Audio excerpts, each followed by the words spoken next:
दोस्तों, कोई किसी के भाग्य का नहीं खाता। अगर आपको लगता है कि हम किसी और के भाग्य के खाते हैं तो ये कहानी आपके लिए है। आप इस कहानी में हमारे साथ अंतिम तक बने रहे, क्योंकि यह कहानी आपकी जिंदगी बदलने वाली है।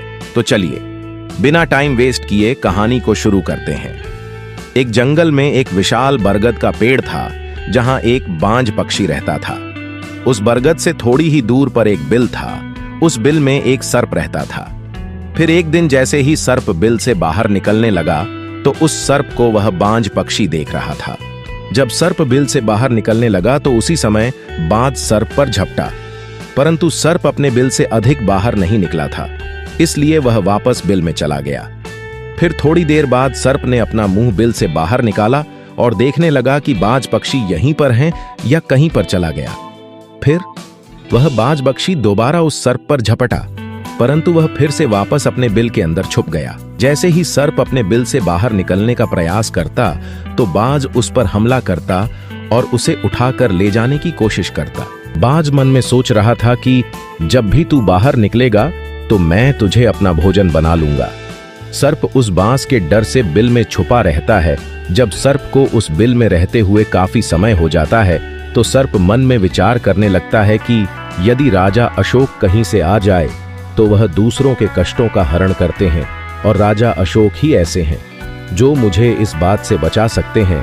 तो राजा अशोक को याद करता हुआ सर्प उस बिल में छुपा रहता है और जो भी उस मार्ग से निकल कर जाता तो उसे सर्प कहता, भाई कोई मेरी बात राजा अशोक तक पहुंचा दो या मुझे राजा अशोक से मिला दो, तो मैं उसका जीवन भर एहसानमंद रहूंगा। फिर एक दिन राजा अशोक, जो दूसरों के दुखों को दूर करते थे, वह जंगल में जा रहे थे और उसी मार्ग से निकलकर जा रहे थे। तभी को पता चला कि रास्ते से कोई जा रहा है, तो वह के अंदर से ही कहने लगा, भाई कोई मुझे राजा अशोक से मिला दे तो मैं उसका जीवन भर एहसानमंद रहूंगा।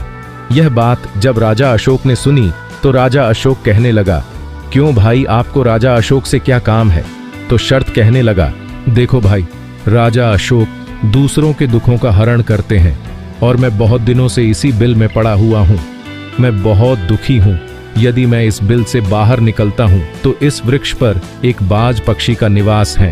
वो बाज मुझ पर उसी समय हमला करता है, इसलिए मैं इस बिल से बाहर नहीं निकलता हूँ और ना ही मुझे कुछ खाने को मिलता है। मैं ऐसे ही इस बिल में पड़ा हुआ हूँ, ऐसे ही अपना जीवन व्यतीत कर रहा हूँ। राजा अशोक कहने लगे, हे सर, मैं ही राजा अशोक हूँ, बताओ तुम्हारे कष्ट का निवारण कैसे करूं? तो सर्प कहने लगा, हे महाराज, जैसा आपको उचित लगे वैसा ही कीजिए, लेकिन मेरा इस बात से पीछा छुड़ा दीजिए, नहीं तो यह एक दिन मुझे मार डालेगा। राजा अशोक कहने लगे, हे सर, तुम कहो तो मैं तुम्हें इस वन में कहीं दूर छोड़ने जाओगे तो ये बाज हमें देख लेगा और ये वहीं पर जाकर फिर से बैठ जाएगा और मौका मिलते ही ये मुझे मार डालेगा। राजन, आप मुझे कुछ समय के लिए अपने पेट में बिठा लीजिए।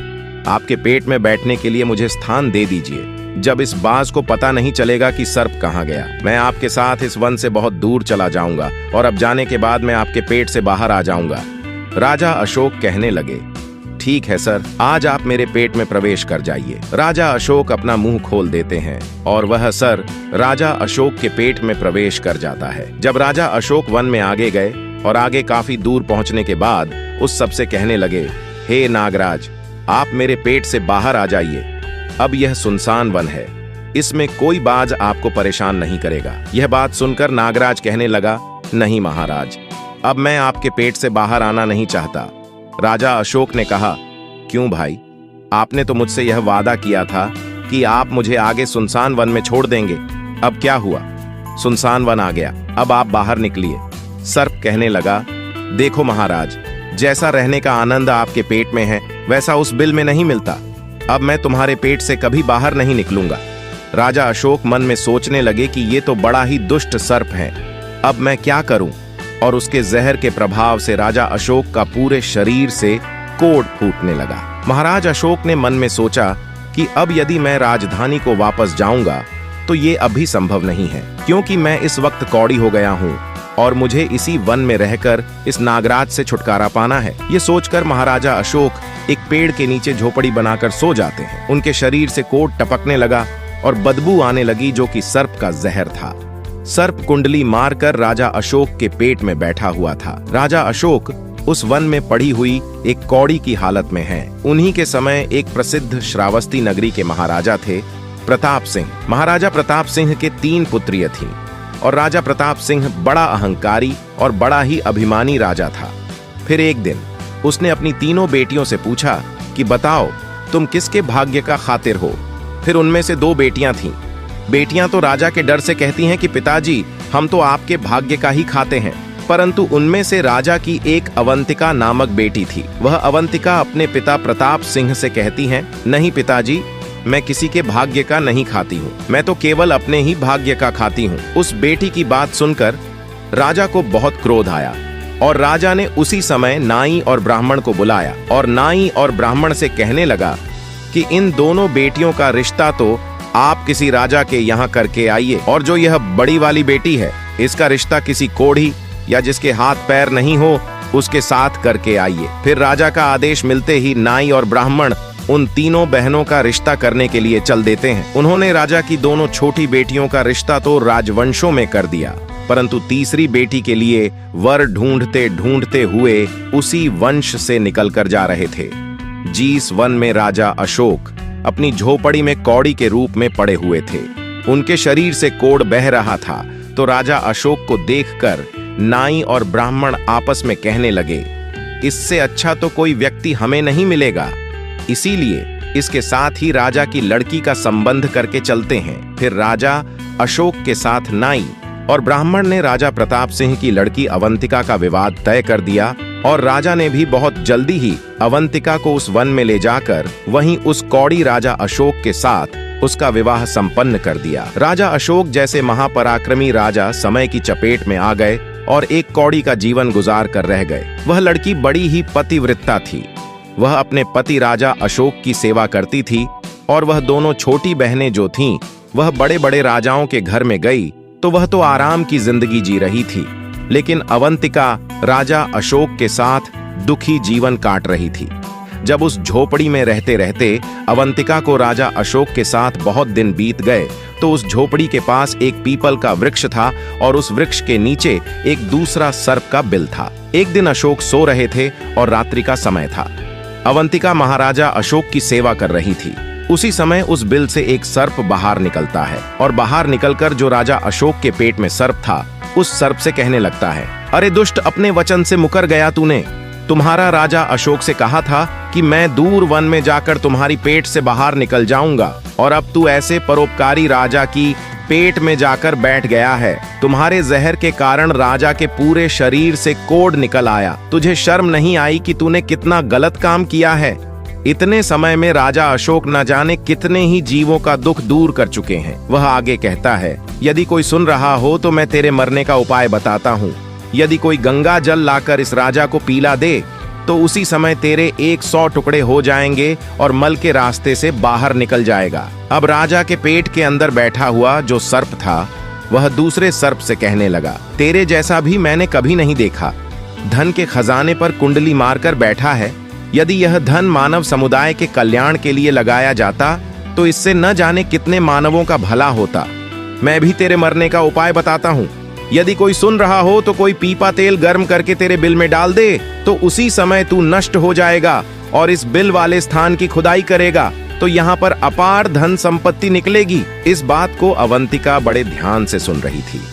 अवंतिका ने मन में विचार किया कि यह राजा अशोक है और इनके पेट में एक सर्प बैठा हुआ है, इस कारण महाराज के शरीर से कोढ़ निकल रहा है। तब वह बेचारी अवंतिका एक ऋषि के आश्रम पर पहुंचती है और उन ऋषियों से अनुरोध करती है कि महात्मा, मुझे एक गिलास गंगा जल की आवश्यकता है। ऋषियों ने पूछा, कौन हो गंगा जल का, क्या करोगी? तो अवंतिका कहने लगी, हे मुनिवर, मैं राजा प्रताप सिंह की बेटी अवंतिका हूँ और मेरे पति के लिए मुझे दवा के रूप में गंगा जल चाहिए। ऋषियों ने उसे ये गिलास गंगा जल दे दिया। अब अवंतिका गंगा जल लेकर जल्दी ही महाराजा शोक के पास पहुंची और पहुंचकर महाराजा शोक से कहने लगी, महाराज, ये दवाई है, आपके कोढ़ को सही करने के लिए आप इसे ग्रहण कीजिए। राजा अशोक ने उस गंगा जल को पी लिया और जैसे ही उन्होंने उस गंगा जल का पान किया, थोड़ी ही देर में उस सर्प के उसी समय 100 टुकड़े हो गए। वह सर्प नष्ट हो गया और धीरे धीरे राजा के शरीर से बाहर निकल आया। अब तो राजा का कोण धीरे धीरे सही होने लगा और कुछ ही दिनों में राजा बिल्कुल सही हो गया। राजा का पूरा उपचार हो गया और वह पहले की तरह स्वस्थ हो गए। अब अवंतिका कहने लगी, हे महाराज, मैं एक स्त्री हूं, इस शहर में नहीं जा सकती हूं। आप शहर में जाइए और एक पीपा तेल लेकर आइए। राजा अशोक ने पूछा, अवंतिका, उस तेल का तुम क्या करोगी?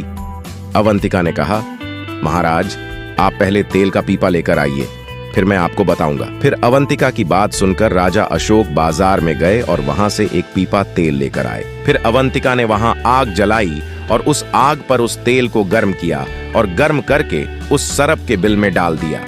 जैसे ही उस बिल में वह गर्म तेल डाला गया तो सबकी मृत्यु हो गई। अवंतिका ने राजा अशोक से कहा, महाराज, स्थान को खोल दीजिए। फिर राजा अशोक ने जब उस स्थान की खुदाई की तो वह से अपार धन संपत्ति निकली। अवंतिका कहने लगी, महाराज, देखिए, मैं जानती हूं कि आप उज्जैन नरेश राजा अशोक हैं, परंतु मेरे पिता ने मेरा अपमान किया था और मुझे एक कुड़ी को दिया था, परंतु मैं मेरे भाग्य का खाती हूं। इसलिए इसी स्थान पर मेरे पिता के जो महल हैं उससे अच्छा महल बनना चाहिए। राजा अशोक कहने लगे, अवंतिका, तुम कैसी बातें कर रही हो? हम नरेश हैं, भला यहां पर महल क्यों बनाएंगे आप? उज्जैन नगरी को चलिए। परंतु राजा अशोक के कहने पर भी अवंतिका नहीं मानी। फिर राजा अशोक ने उस वन में एक शानदार महल का निर्माण करवाया।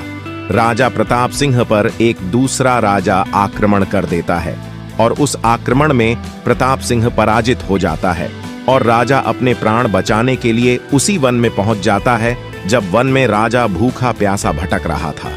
फटे हुए वस्त्र और भूख से पीड़ित और प्यास से राजा का गला सूख रहा था तो राजा घूमते घूमते उस अवंतिका और राजा अशोक के महल के नजदीक से गुजरता है। अवंतिका अपने पिताजी को पहचान जाती है।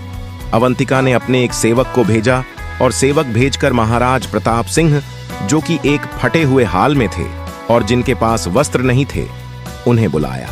प्रताप सिंह ने सोचा, यह न जाने कौन है और हमें क्यों बुला रही है। जब राजा प्रताप सिंह उस लड़की के पास पहुंचे तो उन्होंने लड़की को पहचान लिया। अवंतिका प्रताप सिंह से कहने लगी, पिताजी, मैं वही अवंतिका हूं और मैं आपसे ये कहती थी कि मैं मेरे भाग्य का खाती हूं। देखिए, मैं मेरे ही भाग्य का खाती हूं, आपके भाग्य का नहीं। पिताजी, मैं वही अवंतिका हूं और मैं आपसे ये कहती थी कि मैं मेरे भाग्य का खाती हूं। देखिए, मैं मेरे ही भाग्य का खाती हूं, आपके भाग्य का नहीं। आपने मुझे एक कुड़ी को दिया था, परंतु मेरे भाग्य में तो एक सम्राट लिखा था। देखिए पिताजी, मैं उज्जैन नरेश राजा अशोक की पत्नी हूँ। राजा प्रताप सिंह मन में विचार करता है और अपनी उस लड़की से अपने अपराध के लिए क्षमा मांगता है। दोस्तों, इस संसार में सबसे बड़ा बलवान समय है और हर कोई व्यक्ति किसी दूसरे के भाग्य का नहीं खाता।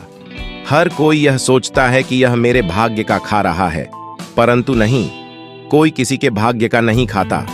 जो कोई खाता है वह अपने भाग्य का ही खाता है। हर दाने दाने पर खाने वाले का नाम होता है। राजा अशोक महाराज प्रताप सिंह को अपने साथ उज्जैन ले आए और राजा अशोक ने अपनी सेना प्रताप सिंह के साथ भेजी और जिस राजा ने प्रताप सिंह को पराजित किया था उसे अपना राज्य वापस पा लिया। दोस्तों, अगर हम कर्म नहीं करते तो भाग्य भी उतना साथ नहीं दे पाता।